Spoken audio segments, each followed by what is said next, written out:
Auzubillahi minasyaitonirrajim. Bismillahirrahmanirrahim. Assalamualaikum warahmatullahi taala wabarakatuh kepada yang beragama Islam dan salam sejahtera kepada yang bukan beragama Islam. Selamat pagi semua. 2 minit pagi ya. Alright, okay. Minta tolong share ataupun repost live terlebih dahulu. Dan seperti biasa, jom kita sama-sama sedekahkan Al-Fatihah kepada mungkin sanak saudara kita, arwah adik Zara, arwah adik Samsul yang terbunuh, yang sehingga hari ini kita tak tahu apakah kesudahannya. Saudara mara kita, nenek moyang kita, semoga roh mereka dicucuri rahmat Allah Subhanahu Wa Taala, terutama sekali di bulan Ramadan, bulan yang mulia ini, dan semoga mendapat syafaat daripada Nabi Muhammad sallallahu alaihi wasallam. Dan sama-sama kita baca doa kunut nazilah. Alhamdulillah. Al-Fatihah. Auzubillahi minasyaitonirrajim. Bismillahirrahmanirrahim.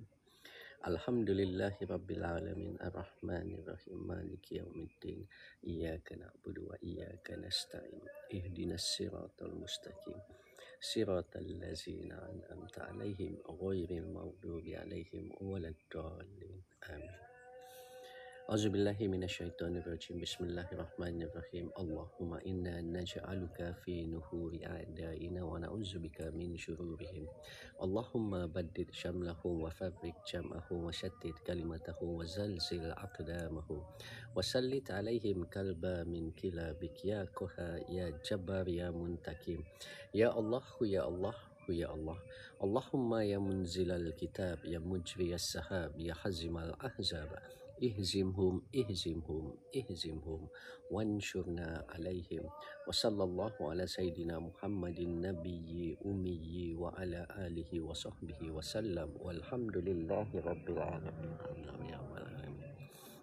Alright, okay. Minta tolong share live terlebih dahulu. Tapi tak apa. Malam ni saya lebih kepada nak beri penerangan tentang LCS. LCS quite konsisten juga pasal LCS ni, kerana ketirisan yang besar yang berlaku dalam negara kita, yang sehingga ke hari ini masih lagi dibiarkan oleh kerajaan. Buat live, jangan memfitnah dan menghasut, ikhlas, jangan berlakon dengan bacaan doa. Oh, ya Allah, KT.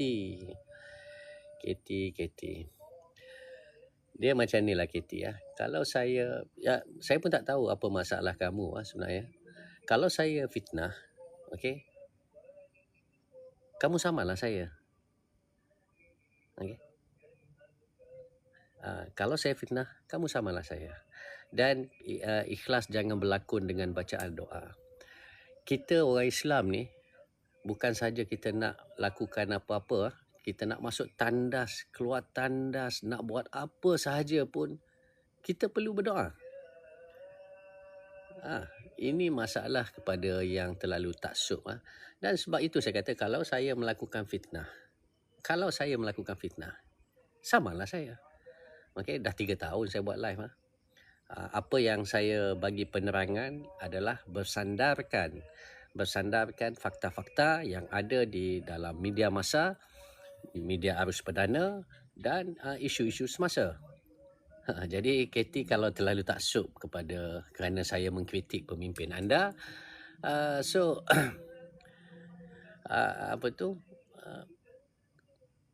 saya tak tahulah macam mana kan. Pasal kadang ni ramai kita harus, kan saya dah kata, orang Melayu ni dah perlu moving forward. Okay, kita perlu keluar daripada kepompong taksub kepada parti ya. Macam anda ni, mungkin anda taksub pada parti anda ni. Pemimpin anda korup pun anda okey je. Anda tetap aku. Ini masalah yang ada kepada orang Melayu. Kita perlu keluar daripada kepompong taksub kepada parti, taksub kepada pemimpin. Okey. Sampai semalam, ialah ini geng-geng Yusman ni. Sampai doa pun diorang pertikaikan. Saya bersyukur Alhamdulillah. Setiap kali saya buat live, saya agak konsisten membaca doa, meminta berkat daripada Allah SWT setiap apa yang saya buat live itu, dan saya sudah semestinya lah kita minta jauh daripada melakukan fitnah. Kalau kamu kata menghasut, itu pun tak betul lah. Saya hanya menceritakan perkara yang sebenar. Sama ada kamu nak percaya ke tak nak percaya, terpulang kepada anda. Kalau tak betul, kamu dakwa saya. Okey, kalau tak betul kamu dakwa saya, selesai masalah. Jadi dalam masa yang sama, kalau rasa tak puas hati, kenyataan saya itu tak betul, anda boleh naik atas ni, boleh berhujah dan menjawab. Tak perlulah nak komen kat bawah. Kamu jawablah. Jadi recently banyak saya sentuh pasal kepimpinan pembangkang, yang mana mungkin anda terasa kerana anda sokong, anda tak tahu apakah yang sebenarnya berlaku di sebalik tabir. Jadi bila anda tak tahu, ya ke? Tak apa. Bila anda tak tahu apa yang berlaku di sebalik tabir, terutama sekali pemimpin-pemimpin politik ni, akhirnya anda tak membuta tuli. Hari ini kita, macam saya katakanlah, saya konsisten, apa jua sekalipun, hala tuju saya nak mengajak rakyat beri sokongan kepada pembangkang. Tetapi dalam masa yang sama, saya juga akan mengkritik pembangkang bila mana pembangkang lemah. Okey, kerana apakah yang kita boleh tawarkan kepada rakyat? Apakah yang kita boleh beri tunjuk kepada rakyat yang bahawasanya we are capable untuk menjadi kerajaan satu hari nanti. Tetapi kalaulah isu-isu semasa pun mereka tak boleh nak pick up, mereka tak boleh nak handle, mereka tidak menjuarai. So bagaimana mungkin untuk kita convince rakyat itu untuk menyokong kita? Kita jangan terlalu taksub. Kerana saya mengkritik Muhyiddin. Ya, saya akan konsisten. Tak kira siapa sekalipun. Wak Ima, kalau ada pemimpin PAS yang korup, saya tetap akan mengkritik walaupun saya menyokong PAS. Jangan pula pusing cerita. Kita jangan terlalu taksub kerana aku penyokong PAS. Kata ini contoh. Aku tak boleh kritik walaupun pemimpin PAS yang ada yang korup. Kalau ada. Saya bukan macam tu. Saya bukan menyokong kerana saya taksub, tak. Wak Ima pemimpin di pihak pembangkang yang korup, salah guna kuasa, kita perlu lawan habis-habisan. Ini bukan pasal parti, ini pasal negara. Okey. Jadi janganlah terlalu dangkal. Sampai semalam diorang dah habis idea nak untuk mengkritik saya, menghentam saya. Sampai saya baca doa pun mereka menggelupur. Jadi kadang-kadang tu pelik jugalah orang kita ni bila berada dalam kepompong taksub pasal parti, taksub dengan pemimpin. Bila mereka tidak boleh terima. So apa beza anda dengan ahli-ahli UMNO? Apa beza anda dengan ahli-ahli PKR? Apa beza anda? Okey. Yang mana di sebelah kita pun ramai pemimpin-pemimpin kita terpalit dalam pelbagai kes. Jadi apa beza anda? So tak ada beza. Sebab itu saya kata hari ini kelebihan yang ada pada PAS adalah barisan kepimpinan PAS masih lagi mengekalkan soal integriti. Masih lagi menjaga soal integriti. Itu adalah kelebihan yang ada pada PAS. Dan dalam masa yang sama, apa yang berlaku dalam negara hari ini tentang kegagalan Anwar Ibrahim, ianya tidak akan ke mana-mana. Wak Ima rata-rata menceritakan kegagalan, kelemahan Anwar Ibrahim, penipuan Anwar Ibrahim dan sebagainya. Tetapi adakah pembangkang mampu untuk melawan Anwar Ibrahim? Tak mampu. Pasal apa? Pasal beberapa kepimpinan di dalam pembangkang juga bermasalah. So kita kena faham dalam konteks tersebut. Kita tunding jari kepada pihak lawan, iaitu pembangkang, tentang kegagalan Anwar Ibrahim, tentang kegagalan kerajaan hari ini. Tetapi dalam masa yang sama, di pihak kita, pembangkang ini pun kita sudah pun kenal pasti ada kelemahan dia. Kelemahannya apa? Beberapa kepimpinan di pihak pembangkang Ada masalah. Siapa berani nafikan benda ni? Siapa berani nafikan? Tadi kepada siapa nama? Katie ke apa? You naik ke atas ni. You buat penafian. Saya sentuh sekali lagi lah. Tan Sri Muhyiddin. Simple, guna akal. Akal kita ada. Allah SWT bagi kita akal.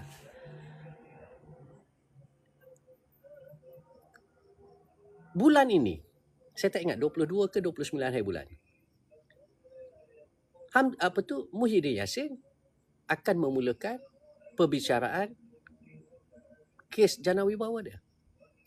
Secara tak langsung,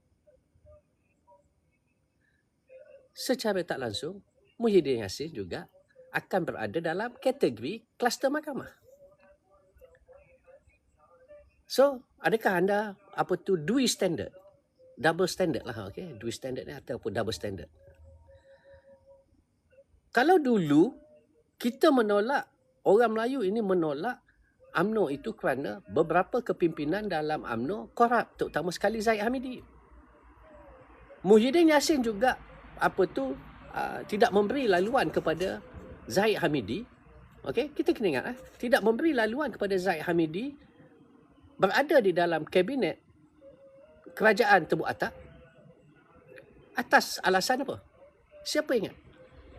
Atas alasan Zahid Hamidi dalam proses perbicaraan kes mahkamah dia.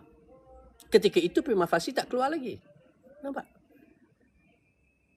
Apa yang kita labelkan kepada Zahid Hamidi? Kita labelkan Zahid Hamidi adalah kluster mahkamah. So bagaimana pula hari ini Muhyiddin Yassin sudah pun menjadi kluster mahkamah? Kita nak cakap apa? Inilah yang kita katakan.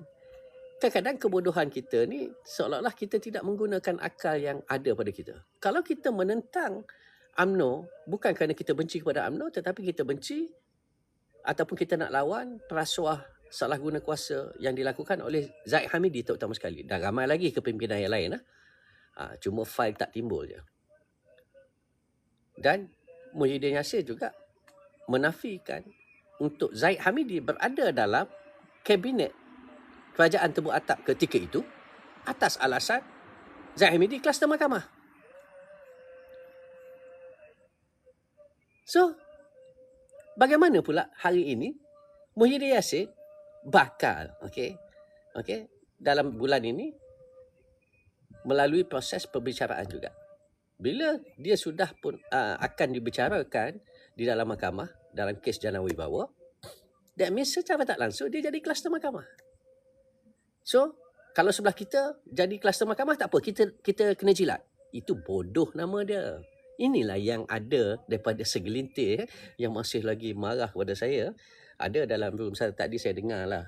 Ada satu makcik tu. Oh, dia kata adalah room terpaling lah apa semua sekali.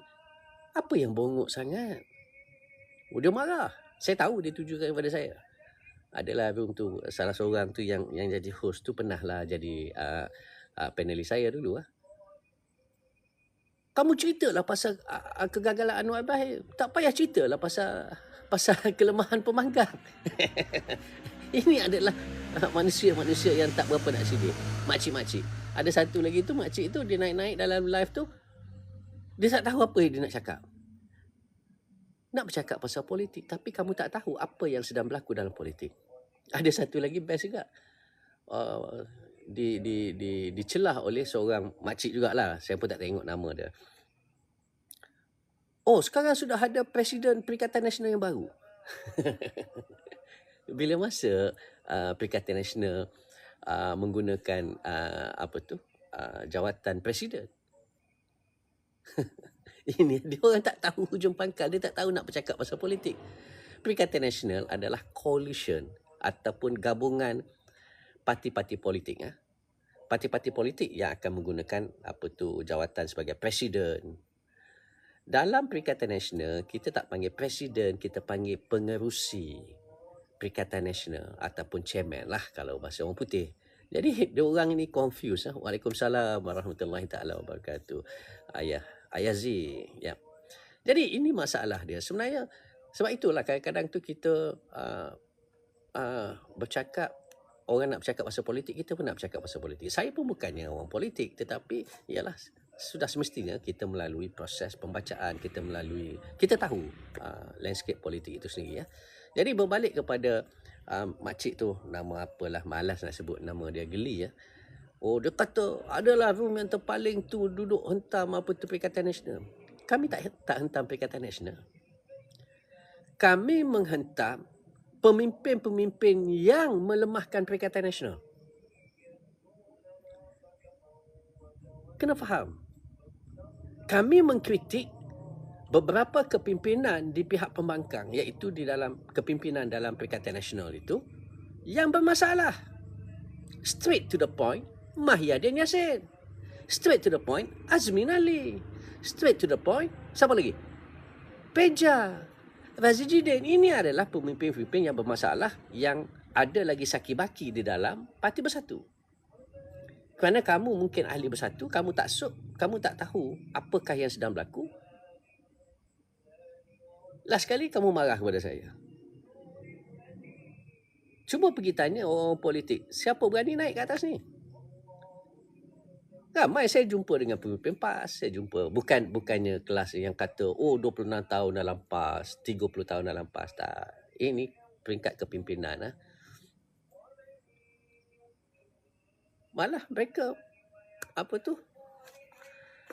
bagi green light untuk saya mengkritik. Kerana apa? Kritikan saya adalah supaya kita semua bangkit. Okey?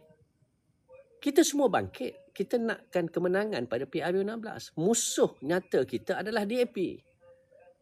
Pihak lawan kita adalah mana-mana parti politik yang bersama dengan DAP sehingga ke hari ini adalah musuh nyata kepada kita. Musuh kita. Pihak lawan kita. Okey? Jadi dalam masa yang sama, selama 3 tahun, anda semua dah tahu. Hari ini sudah pun terjawab. Kelemahan, kenapa yang menyebabkan pembangkang itu lesu? Kenapa pembangkang itu nampak tidak bermaya? Disebabkan pemimpin yang ada masalah ni lah. Seperti Mahyadin Yassin. Dan berbalik kepada geng-geng Yusman ni saya. Jadi, ya, kita nak tolak DAP, tapi dalam masa sama, mampukah untuk kita tolak DAP jika sekiranya pemimpin kita masih lagi berpecah? Mampukah untuk kita tolak DAP jika sekiranya Mahyadin Yassin sendiri mengatakan Hamzah Zainuddin tidak boleh menyertai Perikatan Nasional? Mampukah untuk kita menang jika sekiranya Presiden Parti Bersatu sendiri tak nak bagi laluan kepada Hamzah Zainuddin and the team, yang mana Hamzah Zainuddin and the team ada 19 ahli parlimen yang bersama dengan Hamzah. Manakala Mahyadin Yassin ada 4-5 ketul je. Yang 4-5 ketul ini pun semua yang bermasalah. Kamu cerita pasal penyatuan. Tetapi Mahyadin Yassin, kamu tak nak bagi laluan kepada Hamzah Zainuddin. Kamu tak marah. Nak menyatukan apa? Nak menang macam mana? Jauh api daripada panggang untuk kita menang jika sekiranya masih ada pemimpin-pemimpin seperti Mahyadin Yassin. Adakah Perikatan Nasional itu bapa dia punya? Sehingga dia boleh keluarkan kenyataan dia tidak akan bagi laluan kepada Hamzah Zainuddin. Ini masalah yang ada. Mereka tak lihat dari sudut itu. Oh, lepas itu makcik tu dia kata, oh, kamu cakaplah pasal kegagalan Anwar Ibrahim, cukuplah, tak payahlah cerita pasal benda lain. Siapa kamu? Negara ini ada perlembagaan. Kebebasan bersuara itu bukan hanya terhad kepada ahli parti sahaja. Sesiapa sahaja, ima dia tukang kebun ke, dia profesor ke, dia siapa sahaja, boleh bercakap tentang apa yang berlaku dalam negara, tentang politik dalam negara. Ini adalah negara kita. Ini bukan cerita pasal parti. Kamu ahli parti, kamu tak suk, kamu punya pasal. Itu kebodohan yang kamu ada. Tetapi dalam masa yang sama hari ini, siapa kamu untuk menahan orang untuk bercakap tentang parti politik? Siapa kamu? Oh, jadi kalau saya tak jadi ahli parti, saya tak boleh bercakap pasal politik. Bongok nama dia. Ada dalam yang terpaling lah, geng-geng apa tu, Mahyadin lah. Makcik. Oh, tak payah cakap lah. Dah memang pemimpin kamu korup. Kamu nak cakap apa? Adakah saya fitnah? Simple je. Saya dah cakap berkali-kali. Menggunakan akal, tak perlu orang kata rocket science untuk kita crack our head. Just nak fikirkan apa yang saya katakan.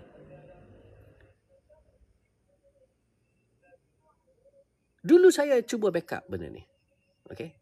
Pada tahun pertama, tahun kedua, bila nampak Muhyiddin dan kepimpinan Perikatan Nasional tak berganjak, dan kita pun dapat info, rupa-rupanya ada udang di sebalik mi yang sedang berlaku. Apa yang saya katakan?